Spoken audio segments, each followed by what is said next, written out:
프로의 시선 이어가겠습니다. 한 주의 시작인데요. 외국인이 이탈되면서 지금 내리는 종목이 훨씬 더 많은 한 주의 시작 월요일장 마감 앞두고 있는 상황입니다. 두 분의 프로와 함께 메이저 수급 주체가 주시하는 종목들 그 시선 이어가 보시죠. 김덕호 주식회사 플래처 대표, 차영주 MTN 전문위원 나와주셨습니다. 어서 오십시오. 예, 반갑습니다. 오늘 시장 분위기 좀 어떻게 훑고 계시나요? 일단 외국인 순매수 상위 옆에 나와 있는데요. 상위단에 원래 늘 존재하고 있었던 반도체가 사라지고 완성차가 나와 있습니다. 그리고 SK하이닉스는 여전히 3위권에 머무르고 있는 상황. 근데 사실 지난주까지만 하더라도 삼성전자가 장중 8만 원 선을 만들었었기 때문에 만기일 끝나고 이런 움직임은 우리가 어떻게 봐야 하느냐에 대한 이야기 많이 나눴었거든요. 근데 오늘은 8만 전자에서 다시 한번 뒷걸음질 치는 삼성전자 모습입니다. 자, 우리 이 부분 한번 짚고 넘어가 보겠습니다.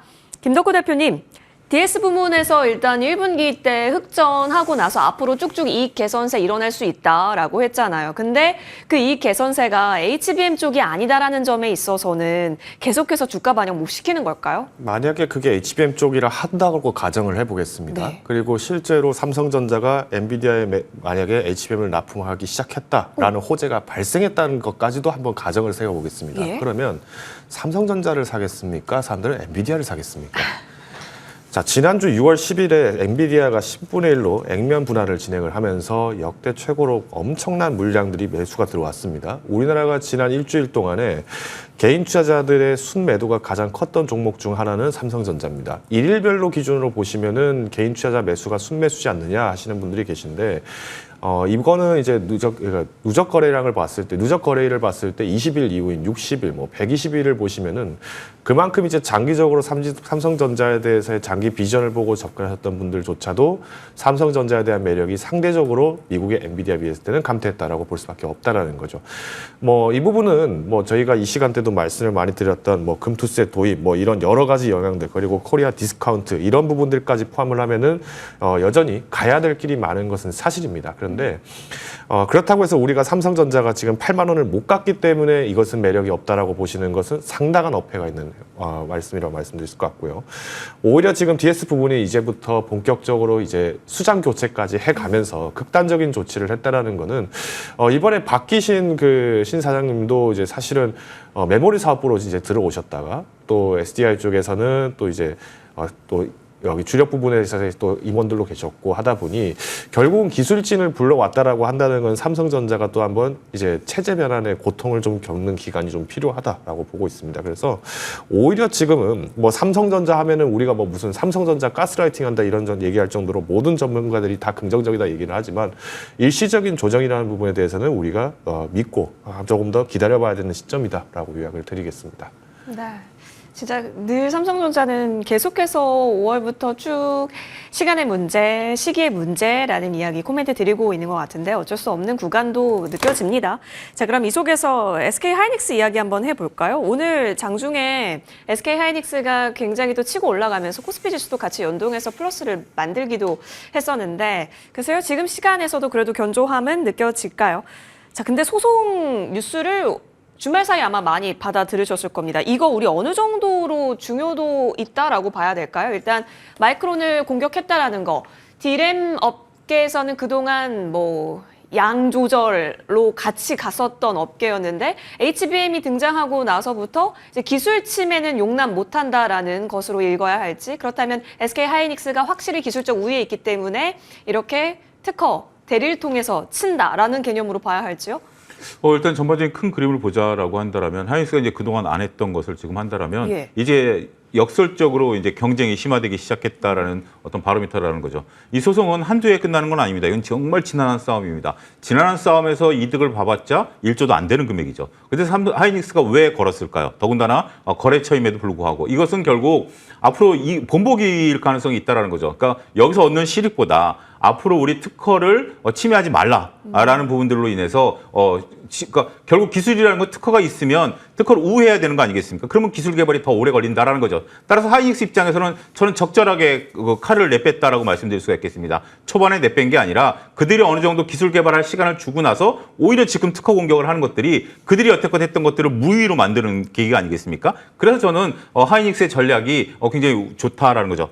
역설적으로 삼성전자가 좀 더 곤란해졌습니다. 왜냐하면 조금 전에 나온 속보를 확인되지 않은 속보를 보게 된다면 SNS상에 빠르게 돌고 있는데 엔비디아가 그 HBM3E에 대해서 설계를 변경하라라는 얘기가 지금 떨어지고 그러고 나서 하이닉스가 지금 현재 78,500원에서 떨어지고 있는 상황이죠. 삼성전자가. 그럼 이게 지금 현재 삼성전자 입장에서는 안 하겠다라는 내용까지 나온 거 보면 제가 볼 때는 이게 확인이 좀 더 필요한 내용이긴 합니다. 하지만 현재 지금 3E 가지고 고민하고 있는 삼성전자 입장에서는 하이닉스가 마이크론을 쳤지만 결국 삼성전자도 TC본도를 제외한 다른 방식으로 우회해야 된다라는 거거든요. 이런 부분들을 보게 된다면 우리가 단순하게 하이닉스와 마이크론의 문제가 아니라 삼성전자 입장에서 더욱더 곤혹스러워질 수밖에 없다. 결국 한미반도체랑 손을 잡느냐 안 잡느냐 편한 길을 가겠느냐 아니면 이들이 결국 이 특허를 우회하는 방법으로 가게 되면 더 복잡해질 수 있죠. 네. 따라서 이거는 단순하게 둘의 싸움이 아니라 반도체 업계 전반에 걸쳐서 하이닉스의 기술적인 우위 이런 부분들이 더 드러나는 사건이 아니겠나 저는 그렇게 평가하고 싶습니다. 예, 그래서 오늘도 쭉쭉 신고가 라인대가 나오는 게 아닐까라는 생각도 있고 기술적인 격차를 늘리는 상황 속에서 좀 따라오지 못하게 해야 되는 그럼 시간을 또 좀 벌릴 수밖에 없는 현상으로 읽어질 수 있겠습니다. 말씀드렸다시피 또 언급 주셨던 단독 뉴스가 엔비디아가 삼성 HBM에 대해서 설계 변경 요구했다라는 부분인데 삼성전자가 이를 두고 고심하고 있다라는 내용이었거든요. 추가적인 부분들은 계속 이어가 보도록 합니다. 자, 그러면 이제 김덕호 대표님, 한미반도체에게 오히려 더 그게 기회가 될까요?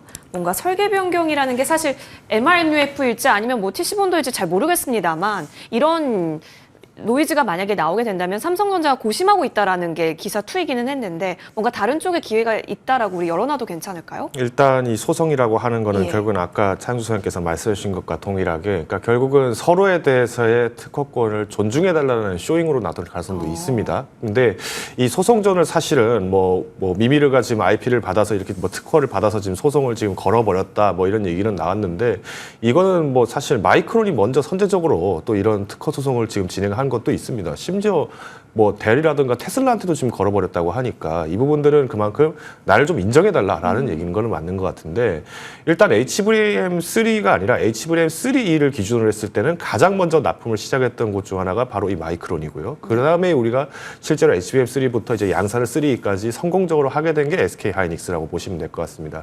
자, 그러면 삼성전자 입장에서 이번에 과연 이것이 만약에 설계를 재설계하라고 의뢰를 했을 때 그러면은 반격할 만한 것이 있느냐라는 부분이 아마 고민이 되실 텐데 이거는 아무래도 지금 삼성전자가 HBM3나 HBM3E보다는 HBM4의 이제 하이브리드 본딩을 사용하는지 여부가 결국은 핵심 관건이라고 보고 있습니다. 왜냐하면 뭐 이미 아시겠습니다만은 한미반도체 같은 경우에는 뭐 삼성전자한테 절대 때려 죽여도 나는 TC본도 납품 안 할 거야라고 할 정도로 관계가 굉장히 안 좋았기 때문에 여기서 이제 돌파구를 찾는 방법은 삼성전자는 결국 이 하이브리드 본드로 넘어가는 단계의 4단계가 되는데 문제는 이걸 양산을 준비하는 게 2026년부터 이제 본격적인 양산이고 2025년도에는 테스트가 성공을 해야 된다. 이게 이제 관건입니다. 근데 문제는 지금 HBM3E가 아직 통과가 안 된 입장이다 보니까 우리가 그래서 삼성전자가 지금도 저평가다 얘기를 하는 거고요. 그러면 우리가 이제 설계 변경 요구가 들어왔을 때 지금 일시적으로는 당연히 악재성은 맞습니다. 일시적인 상황에서는. 다만 삼성전자의 전략이 지금 아직까지도 지금 저는 좀 뚜렷하진 않다고 봅니다. 그러니까 우리가 뭐 엔비디아 눈치만 보고 있기 때문에 뭐 금융 전문가들도 모른다고 하는 게 말이 되냐 이런 말씀하시는데 당장 우리가 엔비디아 전략을 안다면 이거 엔비디아에서는 뭐 기업 비밀을 유출을 한 거기 때문에 처벌이 되겠죠. 그러면 우리가 이제 주목을 할 수 있는 거는 HBM3E를 넘어서서 지금 집약하고 있는 이 블랙록부터 해서는 과연 어떤 설계를 요구하는지가 아직까지는 공개되지 않았기 때문에 이런 낭설도 좀 돌 수 있다. 그래서 저는 오히려 지금 오늘 이 부분들이 뭐 2% 정도 조정이 나오고는 있습니다만은 큰 타격은 아닌 것 같다라고 판단하고 있습니다. 네. 타격감은 일단 뭐 지나고 나봐야 더 알 수 있을 것 같고 챙겨볼게요. 투톱의 움직임 확실히 차별화되고 있는 구간이다. 오늘도 그려집니다. 근데 이런 반도체 섹터 내 순환 때문일까요? 오늘 갑자기 유리기판 쪽에서의 시세가 또 급증이 되고 있어서 이 부분 한번 볼게요. 외국인 순매수 상위 종목 5위에 JNTC가 올라와 있습니다. 근데 이걸 어떻게 봐야 할까요? 유리기판 관련주라고 다 같이 올라가는 게 아니라요. 선별적으로 올라가고 있고 오늘 시장의 픽은 JNTC라는 거였습니다. 근데 차영주 소장님 아시겠지만 오히려 유리기판 양산이 빠른 쪽은 SKC고 JNTC는 올해 안에 어쨌든 공정을 마련하겠다와 같은 정말 초창기 오브 초창기거든요. 그럼에도 불구하고 이렇게 수급이 모인다? 어떤 시장인 걸까요? 여전히 지금 이제 시장에 있어서는 그 하이닉스가 일단 움직이고 있고 여전히 지금 HBM에 대한 얘기 이런 것들이 있다 보니까 결국 순환매 차원으로 봐야 될 것 같아요. 유리기판부터 돌기 시작하면 또 다른 순환매가 돌 수 있겠죠. 결국 우리가 이제 이런 것들에 대해서 그동안에 순환매가 몇 차례 돌았잖아요. 그러니까 이게 새로운 먹거리라기보다는 순환매 차원에서 좀 저평가 종목들 지금 자동차가 움직이니까 자동차 부품주들 순환매가 도는 것처럼 결국 실적에 따라서 HBM에 대한 그 트리거는 쉽게 꺾이지 않는다. 저는 이렇게 이해를 하셔야 될 것 같아요.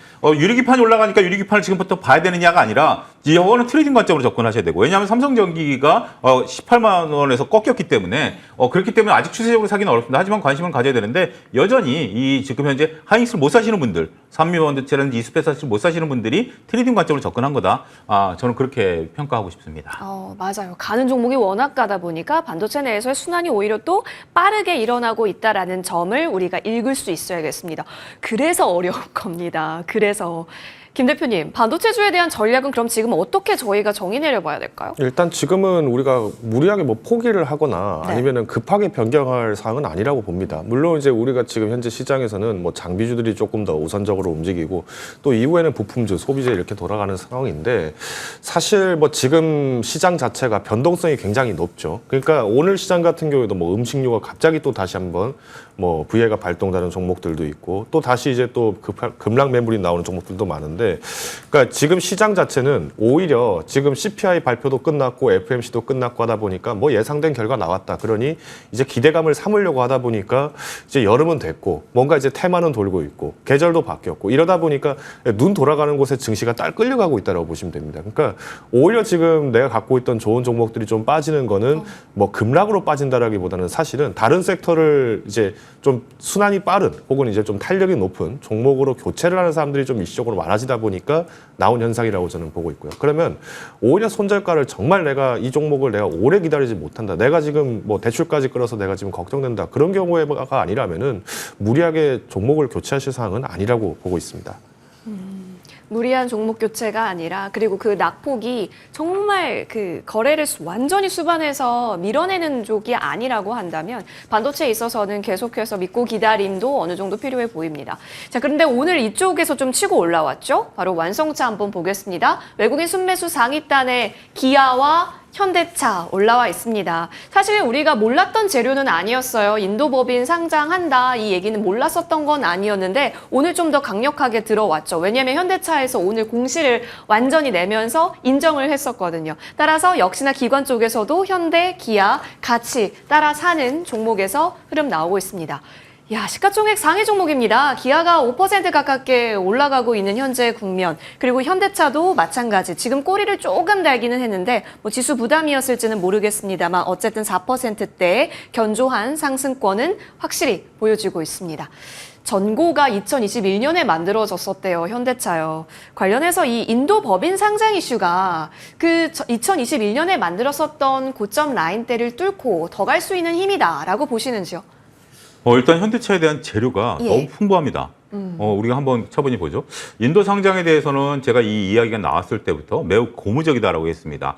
오전에도 말씀드렸습니다만 우리나라 상장 기업 중에 외국에 추가 상장한 기업들은 거의 없죠. 근데 현대가 이제 여기에 우리 시총과 맞먹을 정도로 인도에 상장한다라고 하면 그러니까 결국 인도에 공장을 짓는 것들에 대한 그 자금은 인도에서 스스로 마련하겠다라는 거죠. 거기서 일부 지분을 팔아서 우리나라 돈이 들어올 가능성에 대해서도 오늘 일부 언론에서 보도를 했습니다. 어찌됐든 인도에서 이제 하겠다라는 것은 왜냐하면 우리나라에서 만들어서 인도로 파는 것은 단가가 안 맞아요. 그렇기 때문에 인도에서 만들어서 거의 이제 그런 얘기가 나오지 않았습니까? 당연히 인도 부품을 쓰겠다라고 얘기했고, 또 물론 이제 우리나라 부품은 제가 아침에 화신보다는 서현이화가 더 좋을 것이다 같다라고 말씀드렸는데 외국인들이 서현이화를 집중적으로 매수하고 있죠. 왜냐하면 인도 공장은 이제 지경을 놨기 때문에 이제 추가적인 매출이 서현이화에서 일어날 겁니다. 그래서 합작으로 해서 같이 이제 일어날 겁니다. 어찌됐든 인도에서 새로운 돈을 끌어온다. 이거는 굉장히 고무적이죠. 그 자식이 분가하는데 자식이 스스로 아파트 사서 나가겠다라면 얼마나 이쁩니까? 이런 개념으로 말씀드리겠고, 자, 또 다른 현대차에 대한 어떤 뭐 재료, 현대그룹에 대한 재료를 말씀드리죠. 지난주에 우리가 왕 회장의 이제 건강 상태에 대해서 해프닝이 있었습니다. 하지만 가는 세월을 막을 수는 없겠죠. 언젠가 날은 올 겁니다. 그러면 지금부터 이제 그 자제분들 입장에서 보면 상속세 걱정을 해야 되겠죠. 오늘 이제 상속세에 대한 지금 정부 여당에서 60%에 30% 낮추겠다 이제 방안이 나왔습니다만, 상속세 예원을 마련할 때 삼성에서 어떤 일이 있었냐? 3년 동안 특별 배당이 있었습니다. 따라서 현대차, 현대기아차 같은 경우는 올 6월부터 특별 배당을 더 많이 할 가능성이 있습니다. 분기 배당을 하기 때문에 이런 부분들은 교과서에 나오는 얘기예요. 상속이 있으면 배당을 늘립니다. 왜냐하면 상속세를 주기 위해서. 그러면 현대기아차 입장에서 본다면 밸류 프로그램이라는 이름으로 아마 포장을 하겠죠. 그러면 이번 6월 달에 배당이 증가할 가능성도 있죠. 자, 이것만 있느냐? 그게 아닙니다. 지금 현대기아차 같은 경우 미국에서 자동차 판매량이 좀 늘었죠. 이런 부분들까지 우리가 좀 감안하게 된다면 지금 현대기아차가 갖고 있는 어떤 뭐 재료들, 특히 이제 인도에서 돈을 벌어온다. 그다음에 이제 우리가 그 차가 좀 팔리고 있다. 여기에 덧붙여서 상속 문제까지 총합적으로 보면 상속은 글로비스를 사시는 건 아니에요. 왜냐하면 어떤 대주주가 글로비스 올라가는 걸 좋아하겠습니까? 글로비스가 낮아져야 상속세가 낮아지는 거 아니겠습니까? 그렇다면 호재성 재료들은 다 뒤로 미루겠죠. 따라서 지금은 이런 것까지 감안하게 된다면 현대기아차에 대한 단기적인 관심, 저는 충분히 가능성이 있다 이렇게 말씀드리겠습니다. 그러네요. 특별 배당이라는 부분, 그리고 현대차를 둘러싼 너무나 많은 키워드들이 있습니다. 일전에 장대 양봉 쏘아올린 날이 아마 수소로 갔을 거예요. 그리고 뭐 밸류업 쪽에 있어서도 주주 환원책 이야기 있었고, 북미 쪽에서 잘 팔린다, 하이브리드, 뭐 전기차 여러 가지 다 포함되니까, 그래서 현대차는 여러모로 뚜렷하게 이거다라고 할 것 없이 지금 가는데, 근데 대표님, 부품주는 현대차가 어쨌든 인도에 가니까 따라갈 수 있다라는 기대감으로 이거 한 가지 이슈로 완전하게 주가 상승을 보였다라는 점에 있어서는 부품주에 주목해도 된다? 이 관점 어떠세요? 일단 부품주는 결국에는 아까 말씀드린 것처럼 우리가 반도체로 치면 소부장 같은 개념이고요. 그러니까 완성차 같은 경우에도 마찬가지로 자동차 자체에 대한 기업들이 먼저 인도 시장을 공략을 하는지가 관건인데, 일단 우리가 뭐 아까 차영주 위원께서 말씀해 주신 것처럼 세연이와 같은 경우에는 뭐 거의 뭐 조강지처입니다. 그러니까 국산차 포니가 만들어지고도 50년째 지금 인연을 맺고 있는데 이 조강지처를 갖다 버린다? 거의 불가능하다고 보고 있고요. 특히나 이제 인도에서의 업력만 25년입니다. 그러면 현지에 지금 인도에 있는 법인들이 어떤 기업들이 있는가를 공략해 보신다면은 상대적으로 그래도 우리가 인도의 IPO 이후에 그러면 투자 자금이 유치가 됐을 때, 또 여기에 또 인도 총리 지금 모디 총리가 사면임을 선고를 했는데 작년 11월에 테슬라 공장 유치하겠다고 2023년 11월에 이런 얘기를 했었습니다. 지금 현재 수입 차량에 대해서는 관세가 75%에서 100%까지 부과가 되고 있는 상황인데 인도 내에서 생산 기지를 구축한 글로벌 자동차 기업에 대해서는 관세를 15%까지로 파격적으로 인하하겠다. 이 얘기가 나왔습니다.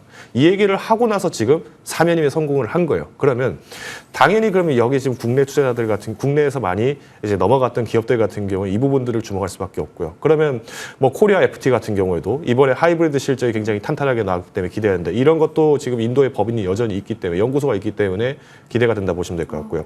MS 오토텍 같은 경우에는 좀 아쉽지만 인도 법인을 매각을 했습니다. 대성사에다가 매각을 하면서 오히려 테슬라향 집중을 하면서 실적을 좀 더 공고히 하겠다라는 입장이다 보니까 좀 차별화가 이루어지고 있고요.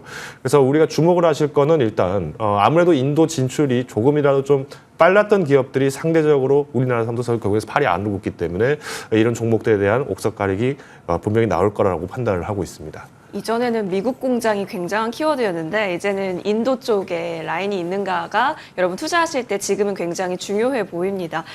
차영주 의원님, 확실히 이제 현대차가 확 이끌어주면 부품주가 간다, 확산이 된다라는 것은 워낙 전통적인 공식 아니었습니까? 그래서 오늘도 그런 흐름이 나타나는데, 사실 오늘 이렇게 부품주로 매기가 쏠린다라는 것이 화장품에서도 일부 차익이 일어나고 음식료에서도 일부 차익이 일어나는 게 오늘 좀 보였거든요. 수급 이동이다라고 정리해봐도 괜찮을까요? 일단 그런 것들이 같이 보셔야 되는데, 우리가 이제 형이 가면 동생들이 따라가는 경우를 좀 구분할 필요가 있다라고 보여집니다. 삼성전자가 미국으로 달려가고 LG엔솔이 미국으로 달려갈 때는 부품사들을 다 데리고 갔습니다. 왜냐하면 미국이라는 곳에 기회가 있었고 또 한 가지는 속도전이었죠. 그러니까 삼성전자나 LG 엔솔 같은 경우는 미국에다 공장을 지금 누가 빠르게 짓느냐 글로벌 경쟁이 붙었기 때문에 우리가 그렇잖아요. 빠를 때는 어떻게 되죠? 일단 아는 애들 데려가는 거 아니겠습니까? 그런 면이 있었습니다만 현대는 좀 다릅니다. 현대는 가가지고 일단은 지금 싸게 만들어내야 된다라는 거죠. 현대의 이제 주종을 보게 된다라면 아반떼급도 저기 인도는 크다라는 거예요. 굉장히 이제 우리가 뭐 800cc짜리 자동차 뭐 이런 경차 위주로 이제 인도 시장을 공략을 하는 건데 그렇게 된다면 우리나라 부품사들이 따라가서 과연 수익을 맞추겠느냐? 저는 그 점에 대해서는 조금 냉정히 생각해야 된다. 그래서 핵심 부품사들이 이미 진출해 있는 이런 부분들 김덕호 대표님도 말씀하셨고 제가 이제 얘기한 종목들 외에 다른 것이 따라가겠다라고 보여서는 그건 안 됩니다. 더군다나 지금 이제 우리가 내연기관차들에 대한 부품이 줄어들고 있는 상황이고 이런 부분들을 보게 된다라면 더군다나 현대는 이제 차분하게 공장을 지을 거예요. 지금 어차피 CKD로 들어가고 있기 때문에 반제품이 들어가고 있기 때문에 서둘 필요가 없어요. 서둘 필요가 없고 글로벌 전략을 세워서 더군다나 인도를 거점으로 해서 중동과 아프리카까지 감안하는 부분들에 대한 큰 그림을 저는 세울 거라고 봅니다. 왜냐하면 우리나라에서는 제네시스를 필두로 해가지고 저쪽 미국 쪽을 공략을 해야 되는 부분들이 있다라고 본다라면 인도 기지가 가장 좋은 거죠. 전략적으로 볼 때 중동과 아프리카를 아우를 수 있다라는 측면에 있어서는 그런 관점으로 보게 된다라면 부품사는 선별해서 봐야 된다. 특히 인도에 이미 진출해 있는 이런 쪽들에 대한 부품사로 압축하자. 저는 그렇게 정리하겠습니다. 그러면 공통된 의견이실 것 같아요. 인도에 있는 부품 상장사 기업 중에 꽤 손에 꼽습니다. 그쪽에서 오늘의 수급 탄력도 함께 체크해 보시면 좋겠다는 생각 드는데 사실 이렇게까지 우리가 사고를 뻗어나가도 괜찮을지 모르겠습니다. 김덕호 대표님.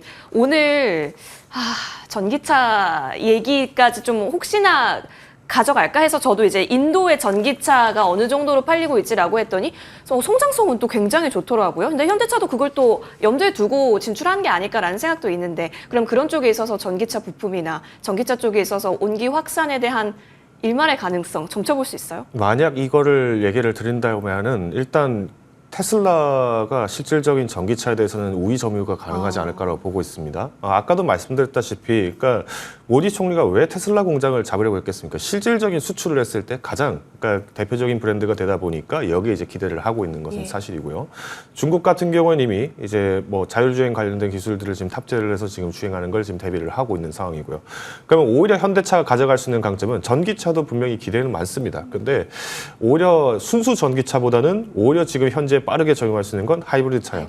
이 부분을 이제 강점이 오히려 테슬라보다는 좀 더 우위의 가능성이 있다라고 보신다면은 저는 오히려 전기차 부분이 만약 이제 우리가 이제 현대차 들어갔으니까 이 차는지 무조건 갈까 이런 식의 해석보다는 우리가 성장 과정이 아직까지 있고 또 지금 인도 내에서도 뭐 인도 여행을 가보신 분이 계실지 모르겠습니다. 가보신 분들은 아시겠고요.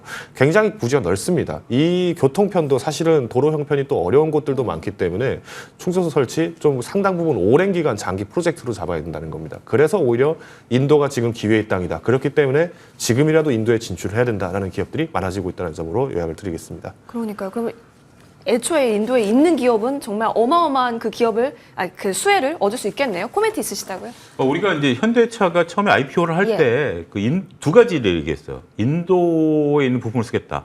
그 다음에 LFP 배터리 쓰겠다. 이거 현대 공식에서 나온 겁니다. 그 뒤로 아직 바뀐 건 저는 확인을 못했어요. 그러니까 여러분들이 이 부분 한번 확인해 보세요. 현대가 이제 왜냐면 단가를 싸게 만들어야 되기 때문에 LFP 쓰겠다라고 이제 그때 당시 얘기를 했었거든요. 그래서 그 부분에 대해서는 우리나라 주들의 수혜 여부는 좀 보셔야 되겠고 또 한 가지 제가 앞서 이제 현대차에 대한 호재 얘기할 때 한 가지 빼뜨린 게 있습니다. 주말에 SK온 인사팀에서 현대차한테 공식적으로 항의를 했답니다. 인력을 너무 많이 빼가지고. 지금 현재 SK온에서 현재 지금 배터리 그쪽 인력을 현대차가 너무 많이 빼가서 회사가 인사팀에서 공식적인 뉴스가 나온 거거든요. 여러분들 한번 포털 사이트 검색해 보시고요. 근데 이제 SK온에서는 인사팀 차원에서만 했다. 회사 차원에서는 얘기 못했다. 왜냐하면 현대가 갑이니까. 그럴 정도인데 이 정도 얘기할 정도면 인원을 많이 빼갔다라는 거죠. 결국 이건 뭐냐? 현대차의 내재화도 우리가 이제 한번 검토해 봐야 된다. 이것도 하나의 현대차에 대한 장기적인 호재. 저는 이건 내피셜이긴 합니다만 그 인원대로다가 현대차가 뭐 하겠습니까? 결국 내재화하겠죠. 이 부분에 대한 것들도 우리 현대차한테는 호재다 이렇게 말씀드리겠습니다. 네, LFP에 있어서도 키워드 있네요. 그리고 내재화 이슈 장기적으로 봤을 때는 여러분 밸류체인 꼭 잘 챙겨보셔도 좋겠습니다. 김덕호 대표, 차영주 전문위원과 함께했습니다. 두 분 말씀 고맙습니다.